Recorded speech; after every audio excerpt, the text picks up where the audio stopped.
გებო სიტუაციასთან დაკავშირებით, იმიტომ ნამდვილად მძიმე პოლიტიკური ვითარება არის. შეიძლება საერთოდ სუვერენიტეტი დაკარგოს ერმა და ძალიან ბევრი ადამიანი ბურუში მიაქანებს ჩვენი ერის მოქალაქეების ცნობიერებას. ზოგი იბრალებს, რომ ზვიად გამსახურდიას გზას მიყვება, სხვათა შორის ისეთი ადამიანები, ვინც ძირს უთხრიდნენ ეროვნულ იდეოლოგიას და ესეთები არიან თინა ხიდაშელები, უსუფაშვილები, ალეკო ელისაშვილები, მერაბ კოსტავაზე ხელის დამრტყმელი ხაზარაძეები და უკვე იქ ფაქტიურად პოლიტიკური მოძრაობები შექმნეს, რომ ხელისუფლება ხელში ჩაიგდონ და რატომღაც მანდავაინც ამ თავიანთი მოძრაობებისთვის ამოარჩიეს ზვიად გამსახურდიას იდეა.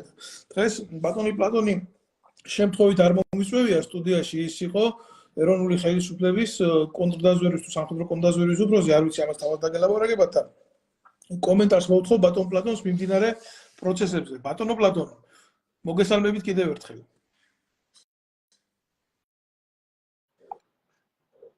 მოგესალმებით, ჩემო დათო, მივესალმები შენ მაყურებელს და სრულიად საქართველოს.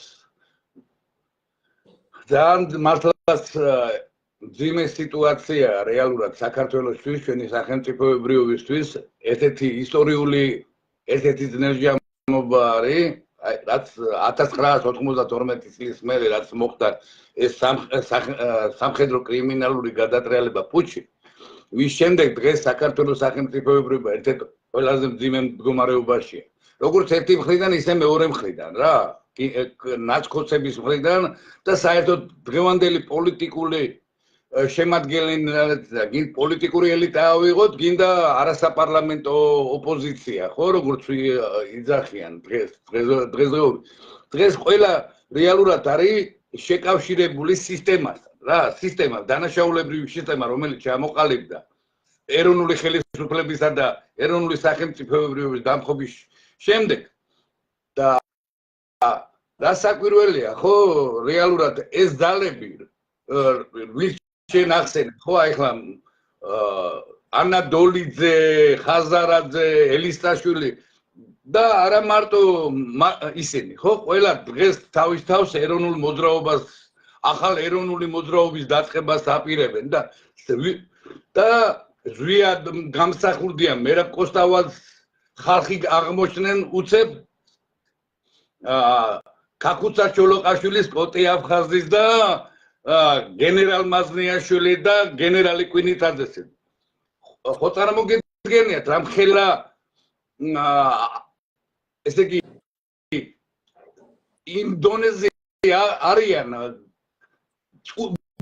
ესე იგი სიცრუე აყავთ იმ ხელა მწერვალებს აღწევ დღეს და საზოგადოების შეცდომაში შეყვანები ისედაც 30 წელიწადია ხო სიცრუეშია ყველა ვინც მოდის ყველა ატყუებს ჩვენ ქართველ ერს და ყველას უჯერებენ დატომღაც ხო მაგრამ აი ესენი ის ადამიანები ვინც მევახშეები არიან ვინც ქართული სახელმწიფოებრიობის ტერიტორიული მთლიანობის ნგრევას ხელი შეუწყო ხო და რეალურად 33 წელიწადია ქართველი ერის გენოციდი ხდება. ეს საერთაშორისო სამართლით გაერთიანებული ერების ქარტიის ხო რეალურად ის 5 პუნქტი არსებობს და 5 პუნქტი 92 წლიდან დღემდე ყველა პუნქტი რეალურად გავლილი აქვს ქართველ ერს რეალურად რა გენოციდის ეთნოწმენდის ქართველი ერისას რეალურად საერთაშორისო სამართლით სისტემა არის დანაშაულებრივი, გესმით? და როცა სისტემა დანაშაულებრივია, არალეგიტიმური, არასამართლებრივი სახელმწიფოში ვცხოვრობ, საერთოდ ჩვენ ხო რეალურად. ეს იგივეა, რომ დღეს რაც არის 2004 წლიდან, როდესაც არაკონსტიტუციური გადაწყვეტილებით ნაციონალურმა მოძრაობამ და მიხეილ სააკაშვილმა საქართველოს რესპუბლიკა გააუქმეს რომელიც არის სამართალმემკვიდრე, ხო? იდენტური და უწყვეტობა საქართველოს დემოკრატიული რესპუბლიკისა 1918 წლის 26 მაისის დამოუკიდებლობის აქტის საფუძველზე. და ეს გააუქმა და რაღაც წარმონაქმნი საქართველოს შექმნა, ხო? და ჩვენც მივიღეთ. ბატონო პლატონ, თუ შეიძლება მიკროფონი გადავსვი. სამწუხაროდ აი ესე გვიწევს სიმპლექსის რეჟიმში, როგორც სამხედროებს მოქმედება 21 საუკუნეში, იმიტომ რომ იქედან უშიშროების სამსახური ამითია მარტო დაინტერესებული, როგორ მოკლას მართალი ხმა და მიაწოდოს საზოგადოების ფართო მასებს, რომ რამენაირად საზოგადოების ცნობიერება არ იყოს ნათელი და მხოლოდ დამოკიდებული იყოს ამათ პოლიტიკურ ტრიბუნებად ქცეულ ტელევიზიაზე. ბატონო პლატონ, ბევრმა არის ის ჩემი მაყურებლიდან, რომ თქვენ იმყოფებით ამერიკაში. თქვენ უკვე წლებია ცხოვრობთ ამერიკაში და მე ვფიქრობ, რომ ზუსტად მშვენიერი მომენტია თქვენი თვალიდან დანახული საქართველო, როცა თქვენ უშუალოდ ახართ მონაწილე, თქვენ ახართ თანამებრძოლი სვიად გამსახურდიას და თქვენ ახართ მისი ხელისუფლების ერთ-ერთი წარმომადგენელი, რეალური წარმომადგენელი და რაღაცა გამოგონილი ზღაპრებს როყვებიან, ბევრი და იჩემებენ და თქვენთვის უფრო ცხადი არის, რას ნიშნავს დემოკრატია, იმიტომ რომ ჭეშმარიტად ცხოვრობთ იქედან, საიდანაც მსოფლიოს კარნახობენ დემოკრატიას. ეს კიდე განხილვის ძალკე თემაა, მაგრამ ეს ანადოლიძეები, ეს ხიდაშელები, ეს ივანიშვილები, ეს სააკაშვილები, აი თუნდაც ამერიკული მმართველობის სათავეში რო ყოფილიყვნენ 1 საათით, 2 საათით როგორ დაასრულებდნენ ცხოვრებას და ყოფას, ერთი შეკითხვა თქვენთან იქნებოდა ეს და შემდეგ უმთავრესი შეკითხვა მე მინდა დაგისვათ, აი როგორ მოხვდით ამერიკაში და ვინ წარგზავნათ ამერიკაში და შემდეგ შეკითხვებს კიდე პარალელურად დაგისმევთ, რომ ანალიზი და შედარება კონდეს საზოგადოებას. გმადლობთ.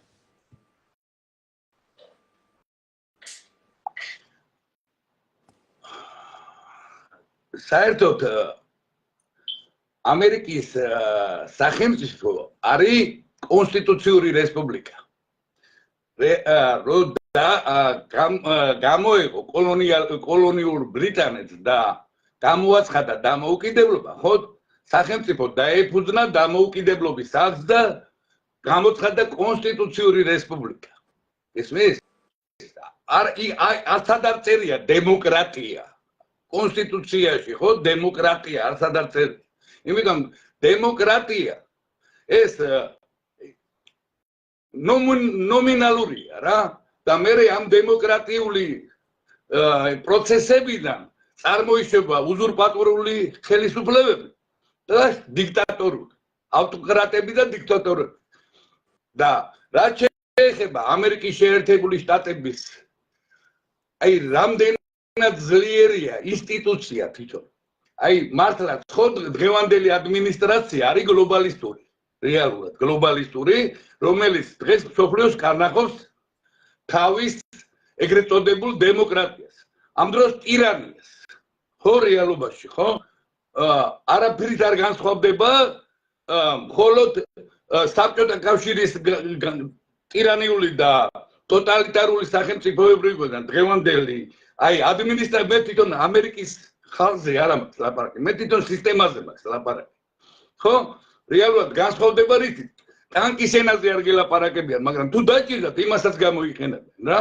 და შენიც გამოიყენეს ერახშიც და ავღანეთშიც ეხლა რაც შეეხება თვითონ ინსტიტუციას აი წარმოიდგინე რამხელა ძლიერია ხო აი თქვა პრეზიდენტმა გამოსცა ნორმატიული აქტი ბრძანებულება რაღაცა რომელიც არა კონსტიტუციურია ხო არა თუ უმაღლეს სასამართლოს თუნდაც პერიფერიულ ხო ჯორჯიის შტატში არის ფედერალური სასამართლო მას შეუძლია განულება წარმოგიდგენია პრეზიდენტის ბრძანებულებას რომ ის არა კონსტიტუციური გადაწყვეტილება მიიღო პრეზიდენტმა ბატონო პლატონ ხლად მურავს მაგი ხო აი და ეხლა შენ შეეხე დემოკრატიულ პროცესებს აი ავიღოთ ეხლანდელი ჩვენ გონია მარტო საქართველოში ხდება ეს დაძაბულობა გესმის რომ ეს წინა საარჩევნო ბატალიები და რაღაცეები მაგალითად აი ეხლა ამერიკის ფედერალური შტატების შტატების რა ქვია იუსტიციის სამინისტრომ და პროკურატურამ ფედერალურმა საარჩევი შეიტანა ვირჯინიის შტატის წინააღმდეგ რატო რომ ვირჯინიის გუბერნატორი რომელიც მემარჯვენეა გასცა ბრძანებულება CSK-ზე ვირჯინიის საარჩევნო იმაზე რომ გამოავლინოს რამდენი არალეგალია დარეგისტრირებული ან ლეგალური, მაგრამ არამოქალაქე ამერიკის შეერთებული შტატებისა, ხო? მხოლოდ მოქალაქეს შეუძლია პრეზიდენტისა და პარლამენტის არჩევა ამერიკის შეერთებულ შტატებში. ხო და აი ეს კონსტიტუციური ბრძანება გასცა რა გუბერნატორმა თავის შტატში, ისი უფლებაც როგორ აქვს. და წარმოიდგინე, იმიტომ რომ ადმინისტრაციას ეს არ მოწონს, დემოკრატიული სახელმწიფოს ხო გვასწავლიან დემოკრატიას თვითონ. და ამ დროს აგერ თვითონ არ ადამიანი იცავს კონსტიტუციას, გუბერნატორი და ფედერალური იუსტიციის სამინისტრო და პროკურატურა სარჩელი შეიტანა იმის წინააღმდეგ, რომ არ გამოიძიონ ვინ რამდენი არალეგალია და არამოქალაქე დარეგისტრირებული არჩევნები. რომლის ხმაც არის დემოკრატიული პარტიის, ხო ეს მემარცხენე ლიბერალური მხარის. აი ეს არალეგალები და ლეგალები, მაგრამ არამოქალაქე. აი ეს არის რა. კითხვა შემდეგში. აი ეს ვითომ დემოკრატია ამერიკის ახლა ჩვენთან რო საქართველოში twins ბურღავენ, რომ ძალიან ამერიკელი ტიპები არიან რა. გასაგებია ამერიკა დიდი ქვეყანა, იქ არის შეიძლება იყოს დიდი პრობლემები, მაგრამ ის ხალხი მოულის თავის თავს, მაგრამ ესენი რო გვიმტკიცებენ, რომ იქ მარტო 64-ია და იქ საოცრებები ხდება და ჩვენ დაბალ განვითარებული ადამიანები ვართ, ქართველები. კულტურის არ მქონე და მანდამაინც ის უნდა იყოს. თან ვერ გაურკვევიათ პროამერიკელები არიან, ზუსტად დამსახურდიას იდეას მისდევენ. აი ეს ანადოლიძეები და ისინი. აი შენი შეხედულებით რა, როგორც ადამიანი მაგ ცხოვრობ რა. 1 საათი რო იყვნენ ამერიკის შეერთებული შტატების სათავეში. აი ხიდაშელები, უსუპაშვილები, ანადოლიძეები. და ესე გააგრძელონ მართვა, როგორც ახლა დღეს იტყუებიან და მამაძაღლობენ. რა დაემართებათ ამათ? ეს არის ერთი შეკითხვა და მეორე შეკითხვა არ დაივიწყო ზანქო, როგორ მოხდი ამერიკაში ისიც რომ მოუყო ჩვენ მაყურებელს. აი ეხლა ანადოლიძეების და ხიდაშელების და უსუპაშვილების ვარიანტი რომ მოგიყვანო, აგერა გვაქვს მაგალითი ნიუ-იორკის მერი, ქალაქის მერი. გესმის, ქალაქის მერი ერთ-ერთი ყველაზე დიდი ქალაქის ამერიკის შეერთებული შტატების და ცენტრი, ხო? სავაჭრო ცენტრის სოფლი. რეალურად მანდა. იმის მერი ეხლა დაიწყო მის წინააღმდეგ გამოძიება. სარჩელი შეტანილია, კორუფცია, უცხო სახელმწიფოს ესე იგი დაფარული ფინანსების მიღება, გესმის და ჩინეთიდან, ირანიდან და კიდე რომელი სახელმწიფოა დამავიწყდა მესამე, რომლიდანაც მან დიდი ფული აიღო. გესმის? და აქ რა ხდება? ფულს როცა იღებ, შენ ვალდებული ხარ, რომ იმათი რაღაც ინტერესები გაატარო რა. და რეალურად წარმოიდგინე, ადამიანი, რომელიც შესაძლებელი იყო დემოკრატიული პარტიის წარმომადგენელი არის, ხო, ლიბერალური ფრთის, მოიაზრებოდა, რომ შემდეგში მომავალი ჰქონდა, თან პოლიციელი იყო, გესმის, ნიუ-იორკის პოლიციელი იყო თავის დროზე. ეს მერი და ეხლა აუცილებლად მას დიდი საჯელი აქვს რა. ხო, განსხვავებით საქართველოს მასე აღძრეს და შეიძლება აი ეს განსხვავება არის ამერიკასა და საქართველოს შორის. დანაშაული შეიძლება მოხდეს ყველგან, მაგრამ პასუხს აუცილებლად აგებიებენ ის, ვინც ვაჭრობს საზოგადოების და სახელმწიფოს ინტერესებით და ჩემო მოქალაქეებო, იცოდეთ ეს, როდესაც პირდაპირ ქტენიან ასე პროამერიკულ ინტერესებს, იმას გიმალავენ, რაც სახელმწიფო და რაც საზოგადოებრივი და რაც მნიშვნელოვანია და ტოვებენ იმათ, რაც მხოლოდ მათ ჭირდებათ და მეტი არ აგერ კაცი, რომელიც ცხოვრობს უკვე და ალბათ გვეტყვის რამდენი წელიწადია იქ ცხოვრობს, ვინ გაგზავნა და ასე შემდეგ, ყველაფერს და იცოდეთ რა, ეს არის ნამდვილი ამერიკა, სადაც ჩაიდენ დანაშაულს და იმის საფასურს აუცილებლად მიიღებ და სასჯელები როგორი აქვთ? ნამეტანი არალიბერალური. შეიძლება არის შტატები, რომელიღაცა სასჯელის გულისთვის დენის სკამზე დაგსვან დღემდე. პლატონ? ხო და კიდე ერთი რამის დამატება მინდა რა, ეს true mass media და ეს NGO-შნიკები და თან თვითონ ეს ჩვენი პოლიტიკოსები რა ეს პროდასავლელები რომ აი გავლენიანი სენატორი გავლენიანი კონგრესმენი და აი მინდა რომ საზოგადოებამ გაიგოს აი გავლენიან საერთოდ ერთიანობაში სენატს აქვს 11% ნახევარი რა ორივე მხრიდან რა დემოკრატების და რესპუბლიკელების კონსერვატორების და ლიბერალური აქვს ერთიანად სენატი და კონგრესს აქვს 11 ნახევარი 13 ნახევარი იმას რა ქვია კონგრესს და სენატს რა 11 ნახევარი აქვს სენატს 13 ნახევარი აქვს კონგრესს წარმოიდგინე ესე იგი რამხელა გავლენიანები უნდა იყვნენ ხო 13 შესაძლებლობაში თუ არა გაქვს გავლენა შენი ერის და შენი ხალხის მხარდაჭერა არ აქვს როგორ არის ის გავლენიანი ხო რეალობაში ხო ეს არის არა სიმართლე სიმართლეს უნდა გაუსწოროთ თვალ თავარი რა არის იცი ჩვენთან აი როგორ ხდება იცი კომუნისტური წყობა დამყარდა და ყველაზე მეტად კომუნისტები ჩვენ ვიყავით ქართველები რა ყველაზე მეტი კამსამოლები ჩვენ ვიყავით ყველაზე მეტი კაკბ-ს აგენტურა ჩვენ ვყავდა 9 მილიონი ხო ყველაზე მეტ წითელ დროშას ჩვენ ვაფრიალებთ ეხლა გალურჯდა ყველაფერი და ეხლა უბრალოდ შეიცვალა რა სიტუაცია თორე იგივე კამსამოლები არიან რა ოღონდ ისა ლურჯი დროშები ევროპული დროშები ხო ამისთვის ხო არ უბრძოლიათ ვიას გამსახურდიას მერაბ კოსტავას 9 აპრილის მოწამეებს რომ ერთი ტოტალიტარული კავშირი დაგვეტოვებინა და შევიდეთ მეორე ტოტალიტარულ კავშირში ხო ეს ევროკავშირი კარგია ევროპულ ცალკეულ სახელმწიფოებთან თანამშრომლობა როგორც თანაბარი პარტნიორი მაგრამ შენ რო შედიხარ იქ შენ დამოუკიდებლობა შენ თავისუფლება შენ სუვერენიტეტს კარგავ იმაზე რომ იქ არიან საფრანგეთი იქ გერმანია ხო იტალია და ესპანეთს არ აქვს სუვერენიტეტი ბრიტანეთმა რატო დატოვა ევროკავშირი ხო რეალურად დაკარგული ქონდა რა სუვერენიტეტი და იმიტომ რა და პლატონ ძალიან გთხოვ გაინტერესებს ხო აი ახლა რა შეეხება ჩემ ამერიკის შეერთებულ შტატებში ეხლა შენ მე ვიყავი საქართველოს რესპუბლიკის ეროვნული გვარდიის სამმართველოს კონდაზორის უფროსი მაიორი ეხლანდელი ვიცე პოლკოვნიკის თანამდებობის რომელიც საქართველოს საბაჟოებისა და სასაზღვრო ნაწილების უფროსი ვიყავ და შენ კარგად იცი ახლა მე განათლება არ მქონდა ხო იდეალისტები ვიყავი ჩვენ და ხო ეხლა ღმერთის წყალობით შეხვდა ჩვენი სამმართველოს ეროვნული გვარდიის სამმართველოს უფროსი აი დაზვერვა და კონდაზერვის უფროსი იყო დავით მაისურაძე რომელიც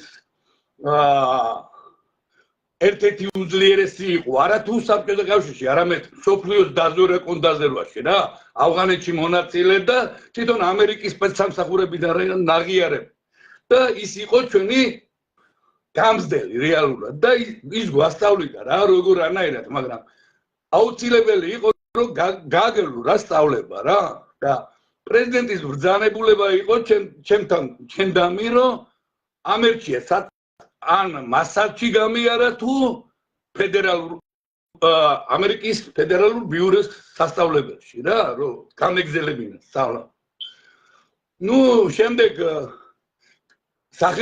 ფინანსთა სამინისტრომ გადარიცხა ამერიკის შეერთებული შტატებში 27 ოქტომბერი იყო ჩამირთეს ვიზა ამერიკის მოსკოვში მაგრამ უკვე საქართველოში რყევები დაწყებულია პუჩი უკვე მიმდინარეობს მაგრამ მიმდინარეობს როგორ იცი ჯერ ქუჩაშია რა და ავტომატის როლა არა თო რეალურად 2 სექტემბერი მე 4 ოქტომბერი გესმის და მე წინააღმდეგი ვიყავი მაგრამ უმაღლესი თავარსარდალი როცა ბრძანებას გასცემდა შენ როცა სამხედრო სამსახურში ხარ ვალდებული ხარ რომ შეასრულო და მაგრამ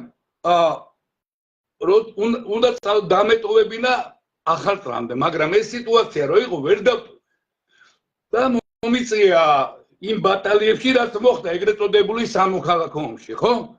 და აი ეს ქართველი საზოგადოების საყურადღებოდ მინდა რომ განვაცხადო, რომ ეს არ იყო სამოქალაქო ომი. ესეც აგიტაცია, პროპაგანდა ანტიქართული, ხო? რომ ჩვენ ქართველები უვარგისები ვართ, ვერ შევიშნოვეთ თავისუფლება და დამოუკიდებლობა და ერთმანეთს დავხოცეთ. ესე არ იყო. რეალურად იყო ამერიკის შეერთებული შტატების ადმინისტრაციის, ხო? ჯორჯ ჰუვერ ბუშის და ჯეიმს ბეიკერის და ამათი პლანი რეალურად მათი ფინანსური და პოლიტიკური მხარდაჭერა, ხოლო ტექნიკური შემსრულებელი იყო კრემლი. მათი შეიარაღებული ძალა.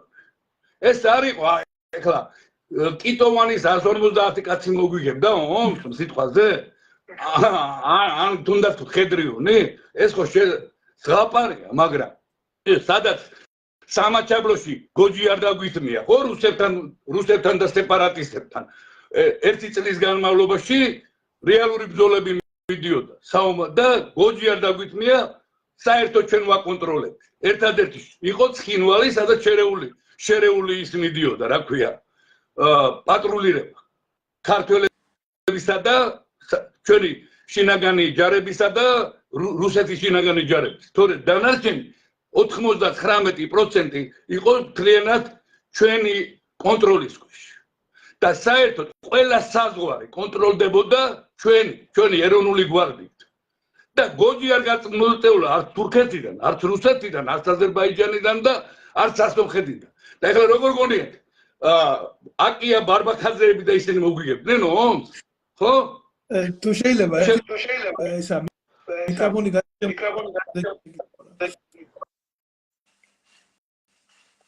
ფაქტიურად თქვენ ამერიკაში აღმოჩნდით ზვიად გამსახურდიას ბრძანებულებით, ეს გასაგებია და უკვე რამდენი წელიწადია გასული და თან შემსწრეხართ ამ მოვლენების და ხო, ზუსტად მაგითო ხართ დღეს ახლა ჩემთან სტუმრად, რომ შეგიძლიათ სრული ანალიზი წარუდგინოთ საზოგადოებას. ესენი აი ეს ახალ გამოჩეკილი პოლიტიკოსები თქვა ვერ ვიტყვი, იმიტომ რომ ივანიშვილმა ვინც მოიყვანა სათავეში მარგველაშვილი, თუნდაც ხიდაშელი, ანადოლიძე, უსუფაშვილი, ესენი ერთმანეთთან ყოველთვის იყვნენ იდეალურ კოლაბორაციაში. მაგალითად დღეს რო ახლა აკია ბარბაქაძეს ვახსენებთ, ხო? ყველამ კარგად იცის, რომ ეს არის კაცი, რომელიც ხელში ავტომატით ებრძოდა ზვიად გამსახურდიას, ხო?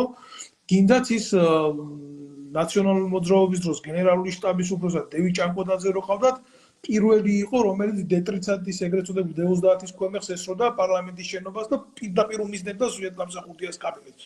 თუნდაც კობა კობალაძე, რომელიც ქართული გენოფონდის ახალგაზრდობის მკვლელი კიტოვანის ძაღლის გამსეირებელი იყო და ბომბორატში არქვეს. და აი თქვენ ესენი ყველა კარგად გახსოვთ რა. ეს შეთქმულთა ერთობა თავისი გოგა ხაინდრავას მეთაურობით. გოგა ხაინდრავას მეთაურობით და საზოგადოებას რაღაცნაირად ტვინი ამოურიცხეს, დაავიწყეს ყველაფერი და დეტალურად რო გაიხსენოთ რა, აი ამათი როლი, კობა კოვალაძის როლი, აკია ბარბაქაძის როლი, დევი ჭანკოტაძის როლი, თუნდაც გოგა ხაინდრავა დეტალურად რო გითხრათ არიან რა.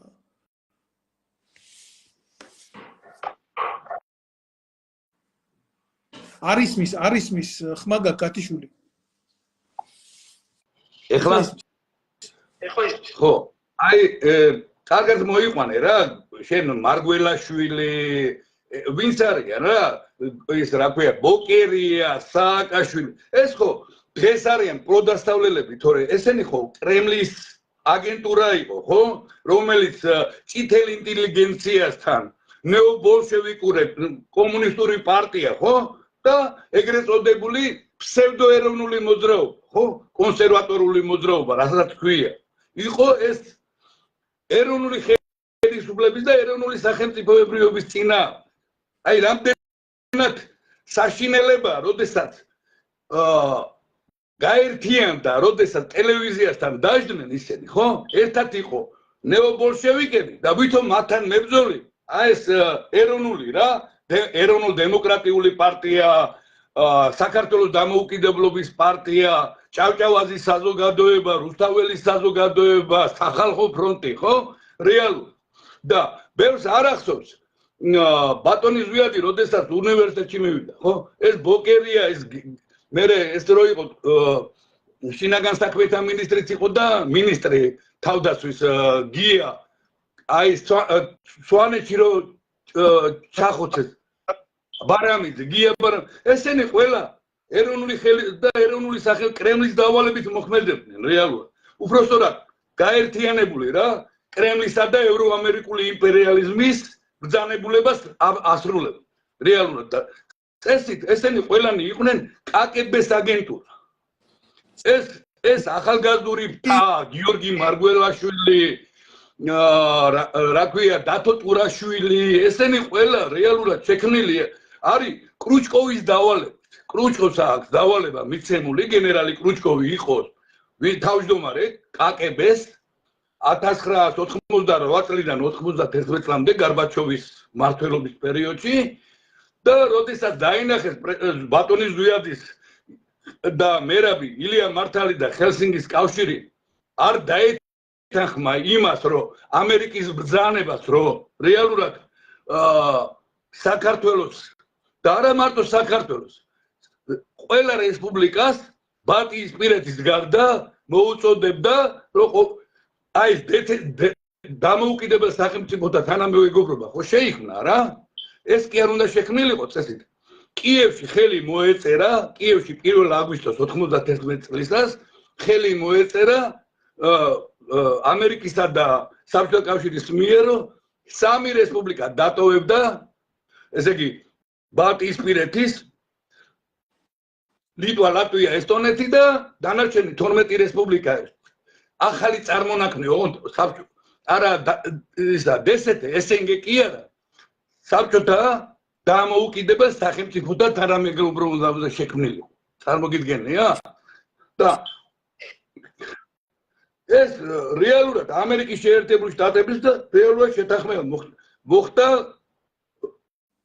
საბჭოთა კავშირსა და ამერიკის შეერთებულ შტატებს შორის მაგრამ ეს კიდევ ჯერ მანამდე ეროვნული მოძრაობის პერიოდშიც ამერიკის შეერთებული შტატებიდან 99 წელში რეიკიავიკის ხელშეკრულება რომ მოხდა მცირე და საშუალო რადიუსის ბალისტიკური რაკეტების შემცირება ხო საბჭოთა კავშირმა რომ მოაწერა ხელი გარბაჩოვმა მან მაშინ მოითხოვა ფინანსური და პოლიტიკური მხარდაჭერა დასავლეთის არა მარტო ამერიკის შეერთებულ და მან მიიღო ეს და ამიტომ წავიდა ზეწოლა რეალურ ეროვნულ მოძრაობაზე ბატონ ზვიადზე მერაბზე რომლებიც არც კრემლის ბატონობის ქვეშ და იმათ უხრინეთავს და არც ბუშ და ბეიკერს რა რეალურად ხო და ამიტომ წამოვიდა რომ უნდა შექმნილიყო ფსევდოეროვნული ძალები რომელიც იქნებოდა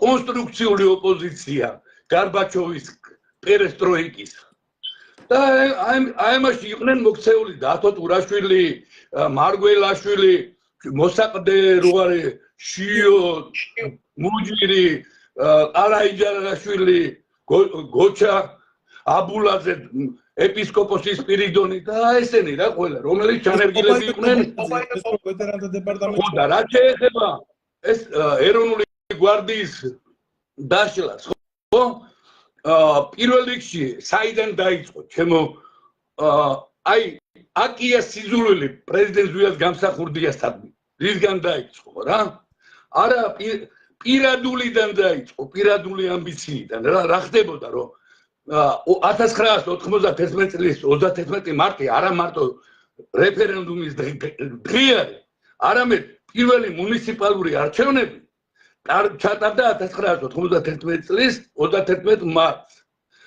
და პრეფექტები პრეზიდენტის პრეროგატივა იყო დანიშნეს და აკიამ თენგის კიტოვანს თხოვა რომ დაელაპარაკეო რა ბატონ ზვიადსო რომ თარელშიო დამნიშნოსო პრეფექტატო გაიგე ეს თენგისმა უთხრა ძერ უარი უთხრა მაგრამ იმდენად მიაწვა ოთახში ერთად ვზივად თენგის კიტოვანი მე აკია ძმები გელაშვილები და ნუ გავიდა თენგის კიტოვანი და 1.45 წუთში დაბრუნდა რა ნუ ეხლა უარი უთხრა ბატონმა ზვიადმა რა 25 წლის იყო რა ხო და უთხრა რომ ჯერ პატარა არისო რა და ეხლა პატარა თანამდებობა არ ქონდათო წარმოიდგინე ეროვნული გვარდიის დაზვერვის სამმართველოს უფროსი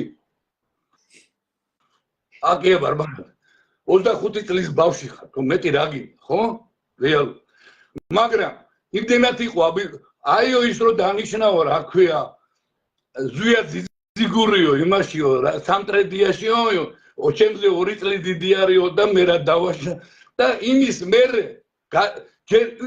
უკვე იმ მომენტში ხო უყურებდი და იქ გავაჩერე რა მეთქი აკი არაფერი არ შეგეშალოს რა მეთქი ბატონ ზვიადთან მიმართებაში უკვე გინების დაწყებას აპირებდა რა და იქ გავაჩერე რა ესე იგი უკვე ამოასხა ყველაფერმა და იმის მერე გაჩნდა მისი ანტიპათია ბატონის ზვიადისთანვე თორე მანამდე ნამდვილად ვერ ვიტყვი რომ მას რამე ბატონის ზვიადისადმი პირიქით ბევრი კაი რამე გააკეთა რა და ერთ-ერთი 1991 წლის 26 მაისს რო ტარდებოდა პრეზიდენტის არჩევნები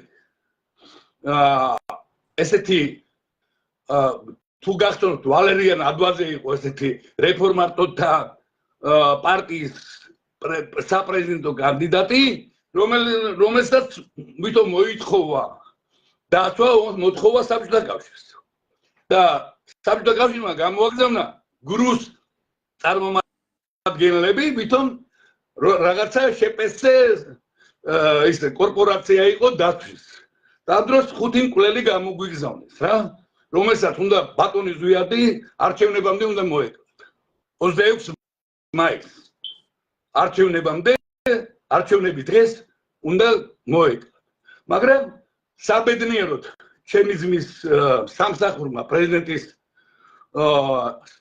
საიდუმლო სამსახურმა და მათ შორის გვარდიის დაზვერვის სამმართველომ გენიალურად იმუშავეს და ისე აიყვანეს რომ ერთი გასროლა კაბურიდან იარაღის ამოღებას ვერ მოასწრეს რა ესე სპეცებმა რა ის 5 ადამიანი იყო დაპატიმრებული ვინც იყვნენ პროფესიონალური მკვლელები გრუსი რა რეალურად მე ყველაფერი დამოწმებული და ამაში აკია ციხე ამაყვანებში ამ გრუს წარმომადგენლებს მაგრამ აი ხო გეუბნები პირადული ამბიციამ დაძლია რა ხო და მე შეტევდი გიხდი რა შემდეგ ისე გააკეთა მე მართ ზვიადს კი არ ესროლა ქართულ სახელმწიფოებრიობას ესროლა იგივე იყო კი არა გასაგებია ხო თქვა პრეზიდენტისადმი რაღაცა მაგრამ შენ პრეზიდენტს ხო არ ესწრი პრეზიდენტი ხო საქართველოსია ხო და საქართველოს შენ ადამიანმა რომელმაც 26 აპრილს ფიცი მიეცი შიდა და გარეშე მტრიდან უნდა დაგეცვა ხო შენ სახელმწიფო და ქართველი ერი და ამ დროს პირიქით კი არ იცავ შენ ესწრი პირველ შენ ესწრი რა და შენ ჭანკოტაძეზე რას ქვი ჭანკოტაძეს ნასროლია პირველი მოარტყა ბატონი ზვიადის ის რო იყო რა ქვია საიდანაც იხედებოდა ხოლმე მისი როგორ არის ის ხო პანჯარა რა პანჯარა ხო პირველი ჭურვი მოხდა მას მეორე ენა მამულის დარწმუნება 9 აპრილის მემორიალი რო იყო ორ სიმბოლოს დაარტყეს რა საქართველოსა პრეზიდენტი რომელიც იყო გარანტი საქართველოს ტერიტორიული მთლიანობისა და ენა მამულის დარწმუნება 9 აპრილის მოწამეების მემორიალს წარმოგიდგენია ქართველებმა და დღეს თავისუფლებაზე გველაპარაკებიან და დამოუკიდებელ სახელმწიფოებრიობაზე გველაპარაკება ის ხალხი ვინც სიმბოლოს საქართველოს ხო სახელმწიფოებრიობა ეს ხო პრეზიდენტ ბატონ ზვიადს თავისთვის არ შემოუღია და პარლამენტს ხო ეს პრეზიდენტის იმიტომ რომ პრემიერ-მინისტრს არ ქონდა ის მექანიზმები რომ დაეცვა საქართველოს ტერიტორიული მთლიანობა ამიტომ იყო შემოღებული პრეზიდენტის ინსტიტუტი საქართველოში რომ პრეზიდენტის ინსტიტუტი იყო გარანტი ტერიტორიული მთლიანობისა საქართველოს. ბატონ ზვიას ერთი ხელფასი არ აუღია. ერთი ხელფასი, ყველა მისი ხელფასი ისიც ერთი თვის დაგვიანებით დაენიშნა თემურ ქორიძეს დაჟინებით ერთი თვის მერე. ესე იგი 7 ივნისს იყო ინაგურაცია პრეზიდენტის და 7 ივლისს დაენიშნა ხელფასი და ის ხელფასი რაც იყო 3000 რაღაცა მანეთი რაც ერიცხებოდა ყველა მიდიოდა ბავშვთა სახლის გადარიცხვაში. არც ერთი ხელფასი ბატონ ზვიას არ აუღია ხელფასი რა. წარმოგიდგენია? ჩემო კარგო, შეიძლება მიკროფონი ჩაუწყო. ახლა თუ უსმენენ ამას ყოფილი ეგრეთ წოდებული პრეზიდენტი ის აკია ბარბაკაძე რო ტაკოზე კოცნიდა მარგველაშვილს საინტერესოა რო დაუსვათ მარგველაშვილს ესეთი შეკითხვა სად მიდიოდა მარგველაშვილის ხელფასი ისე ჰიპერბოლური შედარებისთვის ახლა თემა მეორე დღევანდელი პრეზიდენტი თუ უსმენს ამას პრეზიდენტად კარტოფილებში რო დანიშნეს ის სალომე ზურაბიშვილი რომელიც ზუსტად გამსახურდიას კავკასიის სადამ ჰუსეინს უძახოდა თუ უსმენს ნეტავი ამას და სად მიდის მისი ხელფასი ცნობისთვის ის ახლა რაც შეეხება შეკითხვა ძალიან უშუალოდ ბატონო პლატონ თქვენ პირადად იცნობდით გამსახურდიას და როგორი ადამიანი იყო ზუსტად გამსახურდია და როგორი დამოკიდებულება ჰქონდა მას კულტურული ეროვნული რელიკვიებთან მიმართებაში მე მინდა რომ ეს ამბავი თქვენ გკითხოთ იმიტომ თქვენ უშუალოდ მომსწრე ხართ იმ ფაქტის მე ვიცი როცა ქურდობის ფაქტი იყო საქართველოს ეროვნული ეთნოგრაფიული ნივთების და მე მინდა რომ თქვენ პასუხს ყურადღება მიაქციოს ივანიშვილმა რომელიც საყდრისის ამფეთქებელია და წულუკიანმა რომელმაც გელეთის მონასტრის მთავარი დედა ბურჯი ჩამოანგრია იქ მადლობთ ის მისჩემი ხმა არ ვიცი რა პირველ რიგში რა არის მე არ ვიცი ესეთი ბედნიერება ხო ეს ღვთიური არის რა რეალურად რაც მოხდა რომ საქართველოს თანამედროვე ისტორიის კი არა საქართველოს ისტორიის ერთ-ერთ უდიდეს ადამიანთან მომიწია ახლოს ურთიერთობა პრეზიდენტი რომელიც იყო უშუალო რა არ განსხვავებას რა არ ძალიან უშუალო იყო რა აი ვერ იგრძნობდი რომ საქართველოს რესპუბლიკის პრეზიდენტთან იყავი და უმაღლეს მთავარ სარდალთან რა ესმის და თავარი რა არის მას უყვარდა ქართული სახელმწიფო ოღონდ ქართველი ერის სამსახურში არა ერი ქართველი ერის სახელმწიფო სამსახურში კი არა ქართული სახელმწიფო მას უნდოდა რომ ქართველი ერის სამსახურში ყოფილიყო და ასეც იყო ხო აი ელემენტარულად მოკლედ რა ბევრი რო არ გავაგზავნო წარმოიდგინეთ 419 დღის განმავლობაში საქართველოში არც ერთი სამუშაო ადგილი არ დაკარგებულა არც ინდუსტრიაში არც სოფლის მეურნეობაში 419 დღის განმავლობაში როდესაც რუსეთის ფედერაცია 14 რესპუბლიკა არ გამოყოფ არცეთ რესპუბლიკას 14-ვე რესპუბლიკა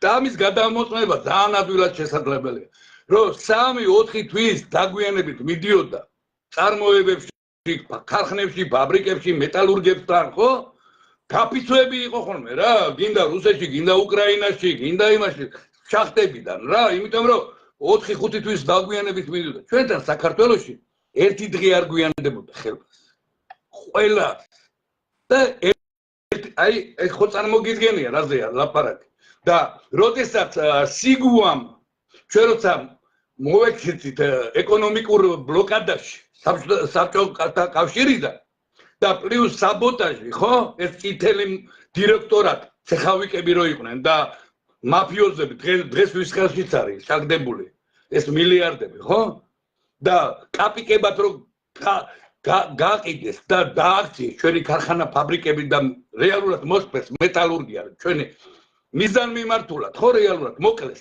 საქართველოს მოკლეს ხო ეკონომიკურად დაანგრიეს საქართველოს ტერიტორიულად შევარდნაძე, მაგრამ ეს ვისაც გადაეცა და კაპიკებში ჩაიგდო ეროვნული ხელისუფლების დამხობის შემდეგ სიგუას დაწყებული ეკონომიკური რეფორმები, სწრაფი რეფორმები და შემდეგ გაგრძელებული მიშამ რო ჩამოიყვანა ეს ბედუქიძე და შემდეგ და ეს ამ ყველაფერმა ეს იყო და ბატონის ზვიადის პერიოდში მოთხოვეს ბატონ ზვიადს რომ სიგუამ აკაკი ასათიანმა და ქარტი 91-ის დეპუტატებმა მაშინ იყვნენ დეპუტატები რომელიც ეკონომიკურ იმაში შედიოდნენ პარლამენტის ხო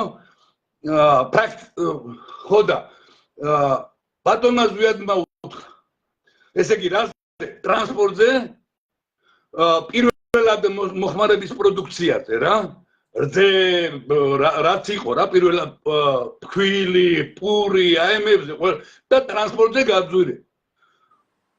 და ზვიადმა სიგუას უთხრა რა და კაკო ასათიანს. თქვენ გიჟები ხო არა ხართ?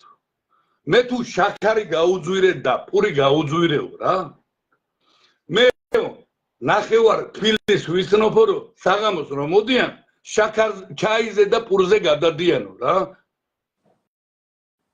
და მე რომ ეს გაუძვირო ეხლა ამ ადამიანებს მაშინ რაში მჭირდება სახელმწიფო ესმის და მე აი მეორე კიდე შენ არ გახსოვს პატარა ხარ მაგრამ გადმოცემით გეცოდინება 29 აპრილს 91 წელს მოხდა უდიდესი მიწისძვრა სტიქიური მოვლენა ზემო იმერეთში რაჭალეჩხუბში რეალურად ერთი სოფელი 200 კომლიანი სოფელი საერთოდ მიწამ ჩაიტანა და დაგვეღუპა მაგრამ საშინელი არნახული დაანგრევა მოყვა ნიკორწმინდა რომ ნიკორწმინდად მოუნგრია გუმბათი ისეთი ის იყო რა და პრეზიდენტი 30 აპრილს თავრობის შემადგენლობით გადადის ქუთაისში წარმოიდგინე რა და ერთი სოფელი არ დაუტოვებია რომელიც მანქანით ვერ შემოიარა ვერტალიო თითოეულ ადამიანს ხვდებოდა და რა გაჭირება რითი დახმარება შეეძლო და წარმოიდგინე ყველა საერთაშორისო ფინანსური ორგანიზაციების დახმარება იმ მომენტში როცა ქართული სახელმწიფო ეკონომიკურ ბლოკადაშია როგორც საბჭოთა კავშირიდან ისე საერთაშორისო ეგრეთ წოდებული სტრატეგიული პარტნიორებიდან დღეს რო სტრატეგიული პარტნიორები არიან ხო საქართველოს რესპუბლიკა მოახდინა მოახერხა 6 თვეში ზემო იმერეთის რაჭაში და ლეჩხუმში დაზარალებული ადამიანს რომელიც შეკეთებას არ ექვემდებარება დაინგრა და აუშენდა რომელსაც შეკეთება შეუძლებოდა შეუკეთდა და იყვნენ ისეთი ადამიანები რომ ჩვენ არ გვინდა არ შეკეთება არც აშენება და ნაღდი ფული გვინდა შეუფასდათ ნაღდი ისა რა ქვია რაღი და მათი მიწა მათი სახლი და ნაღდი ფულით გადაეცა წარმოიდგინე 6 თვის თავზე ჩემო ძმაო 6 თვის თავზე ესმის პლატონ ჩემო ძმაო სხვადასხვა ძალიან ის საჭირბოლოტო საკითხზე საუბრობ და კარგია ეს ყველაფერი რომ ამოიღებ რუსიდან იმიტომ რომ დღევანდელი მდგომარეობით ისეთ საშინელებებს ჩადიან თუნდაც ტოლვილებთან მიმართებაში თუნდაც იმხელა კორუფცია ტოლვილებისთვის აშენებულ ბინებში თუნდაც სააკაშვილმა რაც იკადრა და პატარა ხუხულები დაუდგა სამაჩოვლიდან დევნილ ადამიანებს სამარცხვინოა რო გადახედავ გეტოს დასახლება გეგონება აი რამხელა სხვაობა სპენელის მიმართავ იყო ეროვნული ლიდერი და იყო ადამიანი რომელიც შენ ხალხს და შენ სახელმწიფოს სხვა ქვეყნების მონობაში და მონობისთვის იმეტებს. ამავდროულად მე კითხვა დაგისვი შენ და შენ შეიძლება გაგექცა თვალთახედვიდან აი ეთნოგრაფიულ სიმდიდრეებთან მიმართებაში. პლატონ აი ის მინდა მომიყვე როგორი დამოკიდებულება ქონდა ზვიად გამსახურდიას. იდენტობაა ეს იგივე ქართული.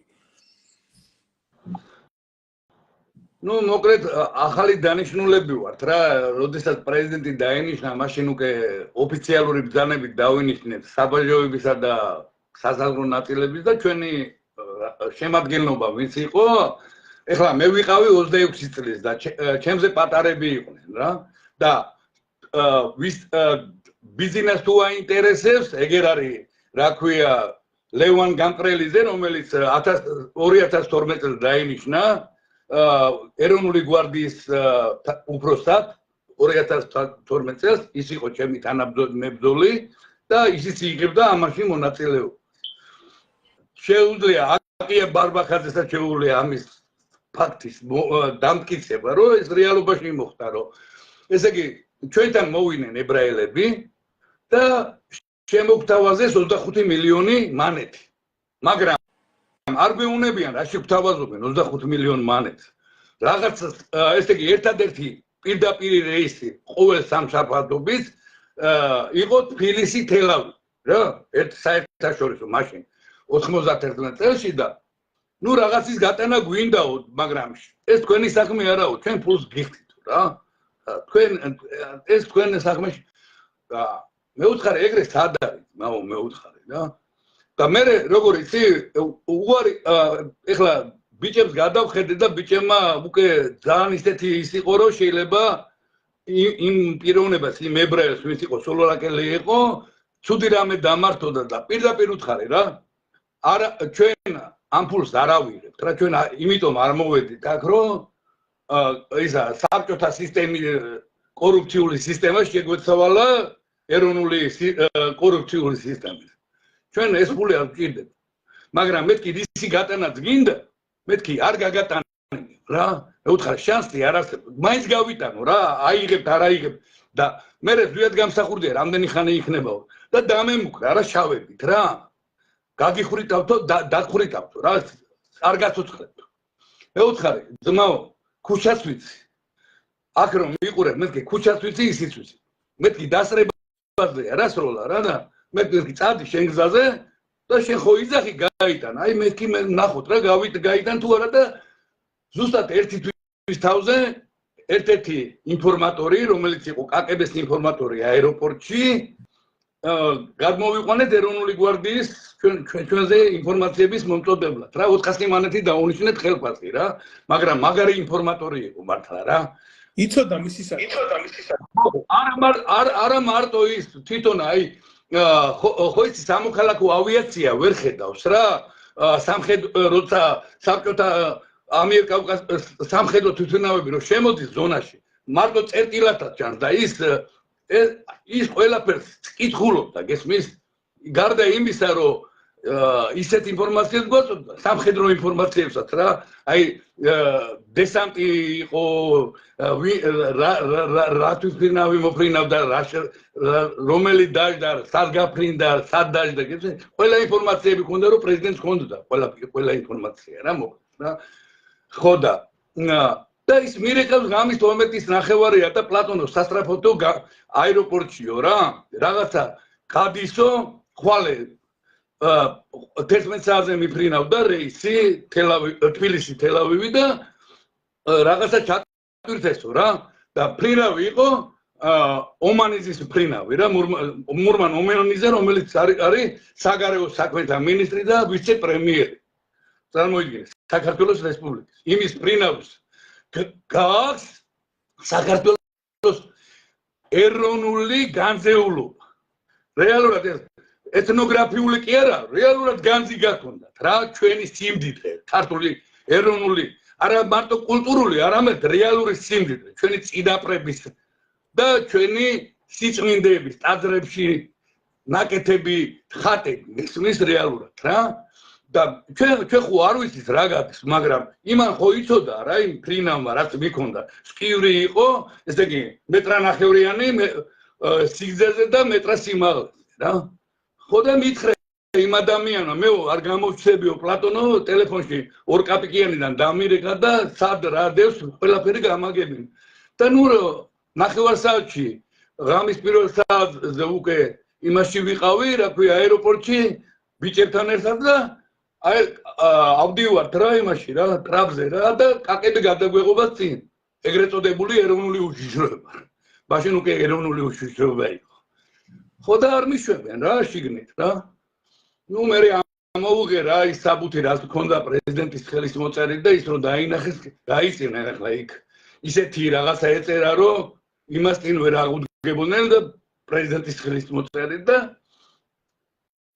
თან ვიცოდი რა სად რა დევს და რისთვის შევდივარ რა არაფერი არ მჭირდება რა ამოვიღეთ და გავხსენეთ და ეხლა მე 26 წლის და ვარ ესენი 20-22 წლის ბიჭებია და უყურებთ ხატები ხამარ-ხანჯლები ისა კაი ნაკსოვი ხალიჩები მაგრამ ვერ ყვევით ნამდვილად ვერ ყვევით და ავიღე ეგრევე სამთავრობო ტელეფონი იმაში რა ქვია სამთავრობო ბინიდან და დავრეკე პრეზიდენტის კანცელარიაში რა და ცხონებულმა მაისურაძე მაიღო ლალიმ და პრეზიდენტის ერთ-ერთი თანამებრძოლი და უსაყვარლესი ადამიანი რომელიც ხედრიონელმა დახურიტეს ტყიბულის გზაზე როცა ბრუნდებოდა სამეგრელო და ცხონებული აი პრეზიდენტის მართლა გული და სული იყო რა გოგო იყო არაფრის რო არ ეშინოდა ხო და ლალიმს ვეუბნები რომ ლალე მეთქი პრეზიდენტი მინდა მეთქი რა და ეხლა 20 წუთის უკან გავიდაო ბატონი ზვიადი კოშკში წავიდაო და რა გინდაო და მეთქი არ ვიცი აი ესეთი რაღაცა არის და რა ვქნა კოშკში მიუტანო თუ მეთქი პრეზიდენტის რეზიდენციაში მოვა რა ეგრეთ წოდებულ რეზიდენციაში თორე პარლამენტის შენობაში რა დღევანდელ პარლამენტის შენობაში და გადაურეკა იმაზე პირდაპირ მანქანაში ჰქონდა ბატონ ზვიაძის ტელეფონი და ჯერ კიდე არც იყო რა გალის ქუჩაზე ასული კოშკში თავის კოშკში და პლატონი რეკავსო ესეთი ამბავიო და რაკნას კოშკში ამოგიტანო თუ თქვენ მობრუნდებით ბატონ ზვიაძე და მე მობრუნდებიო და მომასწრო რა მოსვლა რა ბატონმა ზვიადმა ეხლა ის მერსედესით იყო მე ვილისით ვიყავი აეროპორტის ვილისის ხო ის და ის ნათხოვარი მქონდა და იმით ავედით ბოლო და შევიტანეთ რა და რო გახსნა თვალს არ დაუჯერ ვიყურებს ჩვენ უყურებს ამას და აუცნებლიან და რა 20 სიხარულის ხრემლები რა და თითეული ექსპონატი ეფერება და თითეული ექსპონანტი გვიხსნის ისტორიას, აი სად არის გაკეთებული, როგორ არის ვის მიერ არის გაკეთებული, რომელი მხარეში არის გაკეთებული, რომელი ტაძარში, რომელი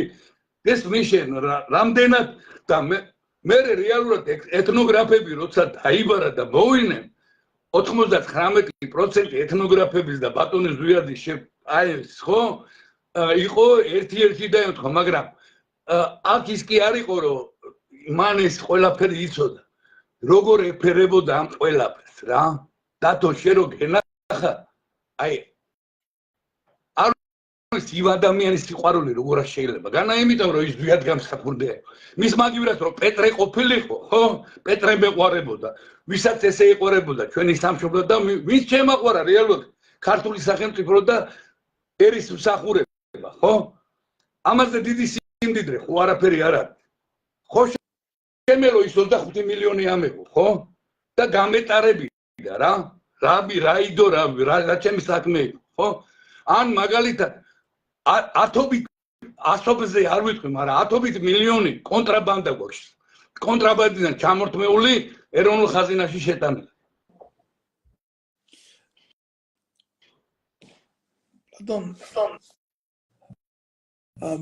მე ამ ყველაფერს აი შვიდად ვერ უსმენდი აი დამბურძგლა რა აი ცოტა არ იყოს და როგორი ემოციური განცდა აქვს მონათხრობს და გადმოცემულს იმის შესახებ თუ ვის ხელში იყო შენი სახელმწიფო ვინ მართავდა შენ სახელმწიფოს და მერე ვინ აკყავს შენ მეთაურად მის მაგივრად ეროვნულ განცდას შეგიფასებს კი არა და პირველები არიან ვინც კულტურულ მემკვიდრეობას ყიდიან და ვინც საყდრისი ააფეთქეს და ვინც გელათი გაანადგურეს და ვინც მონეტებად დაარიგეს საქართველოს ტერიტორიაზე ნაშოვნი ნანახი და არქეოლოგიური ურწყინვალესი აღმოჩენები და ისეთებიც ხდება რომ ბევრმა არ იცის აგერ ბაღდადში უძველესი რომაელების აბჯარი ნახეს და რუსეთში გაუგზავნეს რომელიღაცა სენატორს საჩუქრად. გული მერევა ბატონო პლატონ მე ამალს და მეზიზღებიან ესენი და გული მტკივა რომ ჩემი სამშობლო ამათ ხელშია. ესენი ყიდიან არა მარტო ქვეყნის დღევანდელ მომავალს, ესენი ყიდიან ქვეყნის ისტორიას და ნათქვამი როა ვინცო წარსულსო თოფს ესვრისო წარსულ ისტორიას ზარბაზანს დაუკუხებს აქაო და მთელი უბედურება რა არის იცი ამათ ღალატს ეწირება ჩვენი შვილები და ჩვენ დიდიერი ვართ ძლიერიერი ვართ ღვთის მიერ გარკვეულწილად კურთხეული ერი ვარ და არ გვაქვს ჩვენ ისეთი ხვედრი რომ პუტჩისტებმა ჩვენი სახელმწიფოებრიობა გაფანტონ და გაანიავონ აი მე მოგიწოდებთ თითოეულ თქვენ და ჩვენ ძალიან დიდი ხანია ახლა ლაივ ეთერში ვიმყოფებით და ბევრი ამბობს რომ შენ დრო არა გაქვს მაგის მეტი საქმე არა გაქვს ეთყობა უმუშევარი ხარ და დრო ბევრი გაქვს მე უყურებ უშიშროების ნარატივებს აი რა მინდა იცი მივმართო უშიშროების სამსახურს თქვენ ხომ მოისმენთ ბატონმა პლატონმა რა თქმა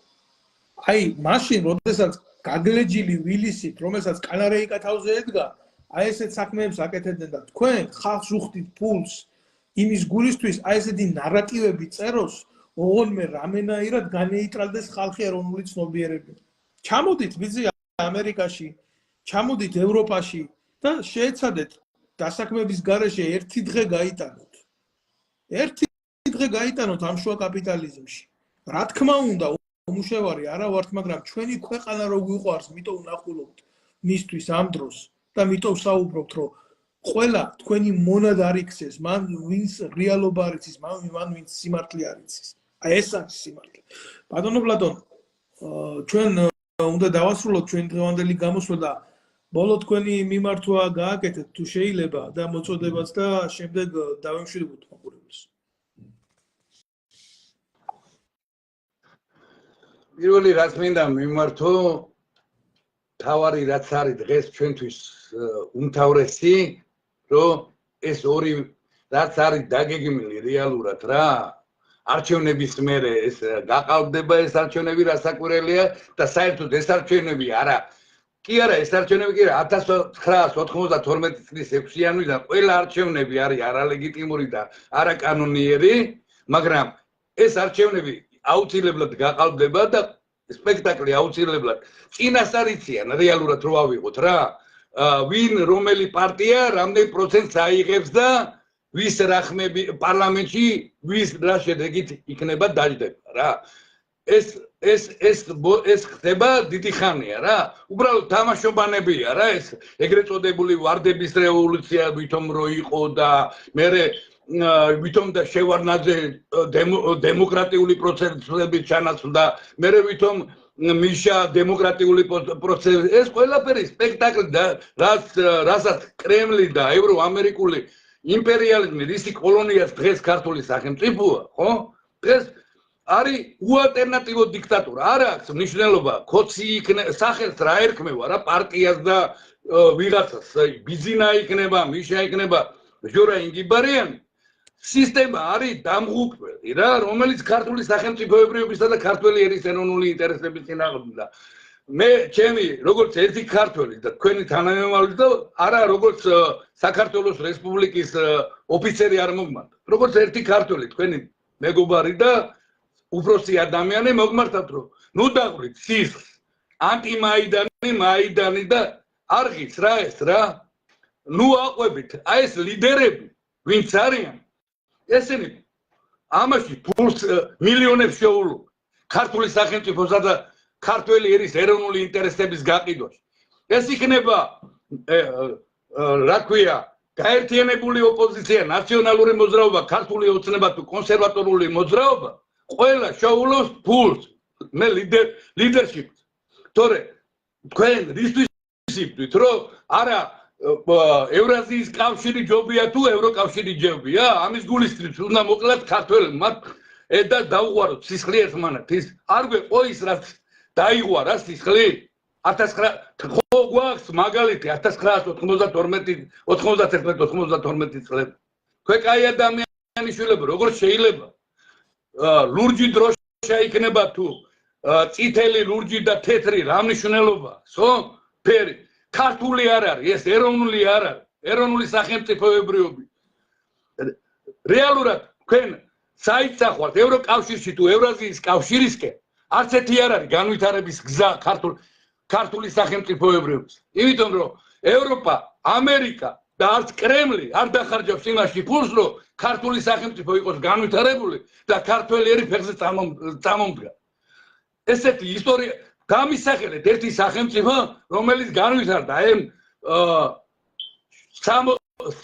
7 წლეულია, ხო? რეალურად.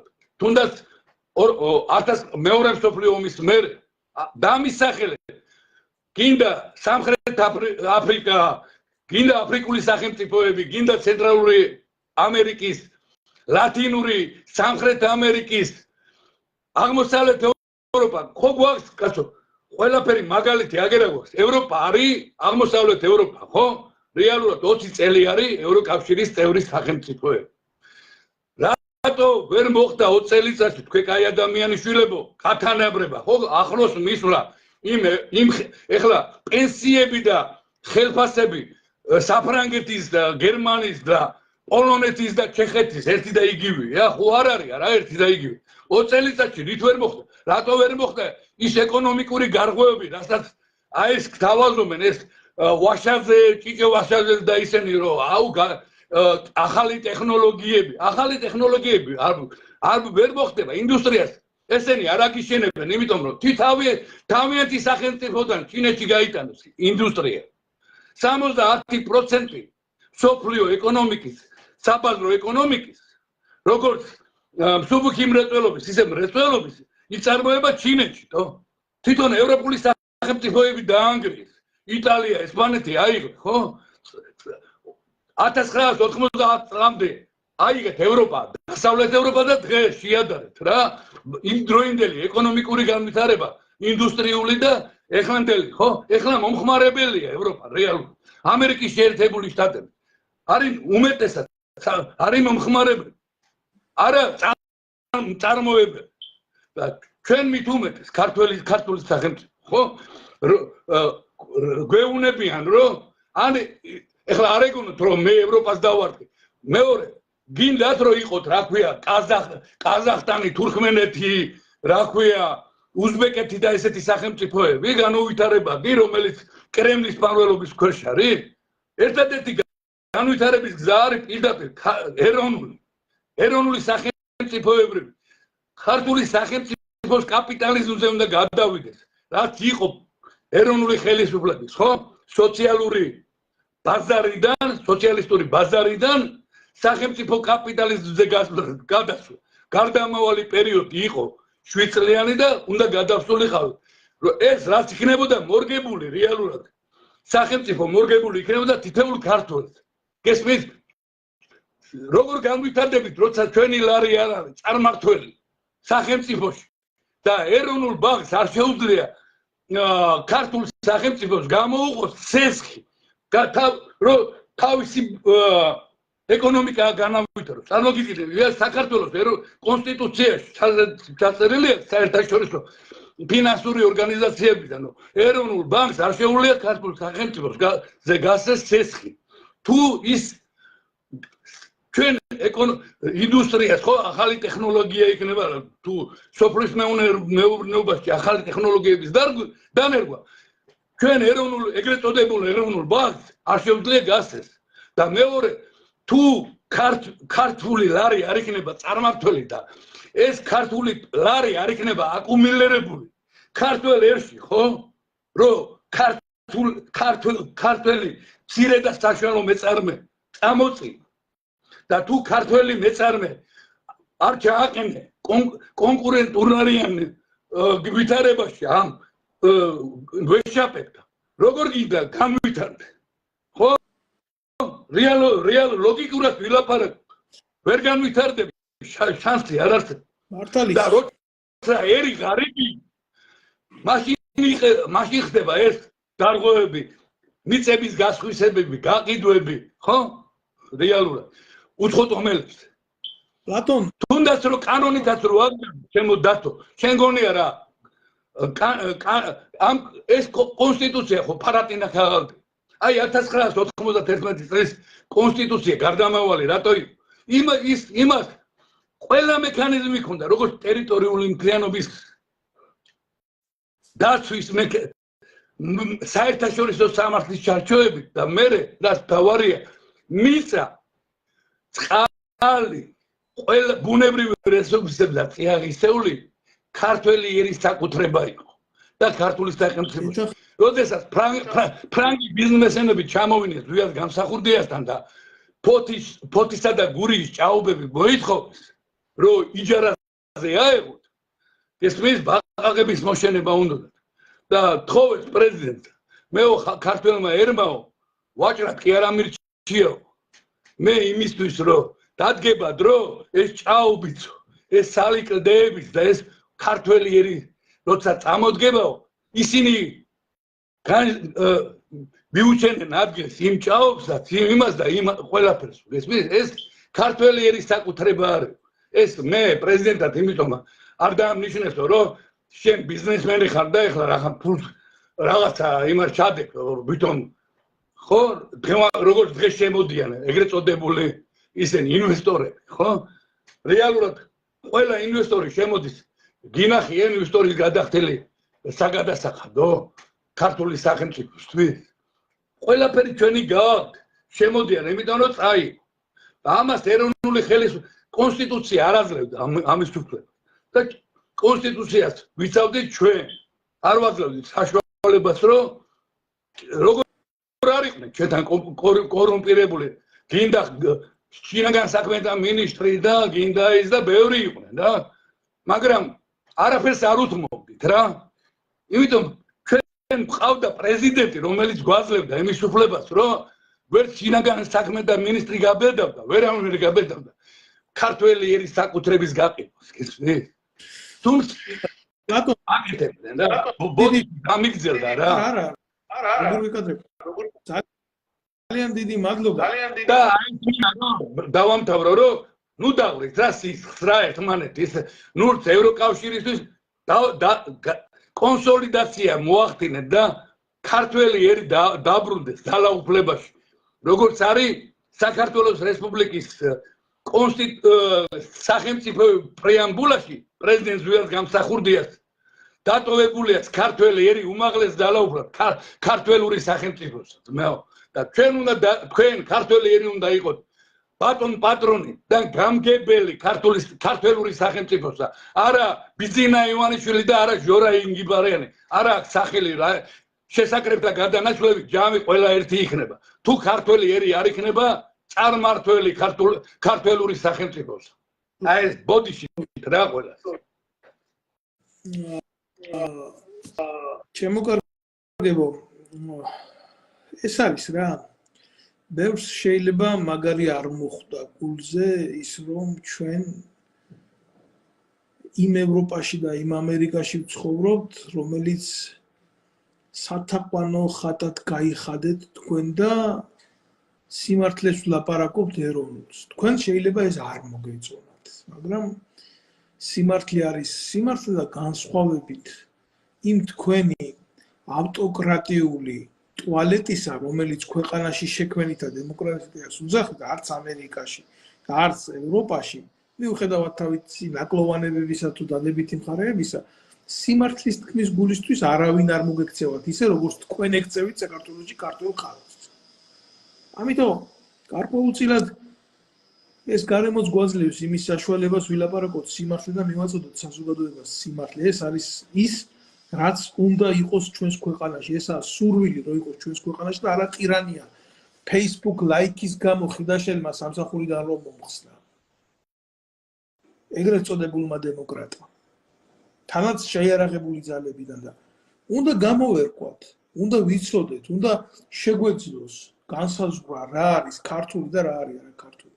დავით აღმაშენებლის ქვეყანაში რომ ხიდაშელი გეყოლებოდა თავდაცვის მინისტრად, უკვე იქ ყველაზე მცირე უნდა მიხვდე, რომ ისე არ არის, როგორც რაღაცა უნდა იყოს.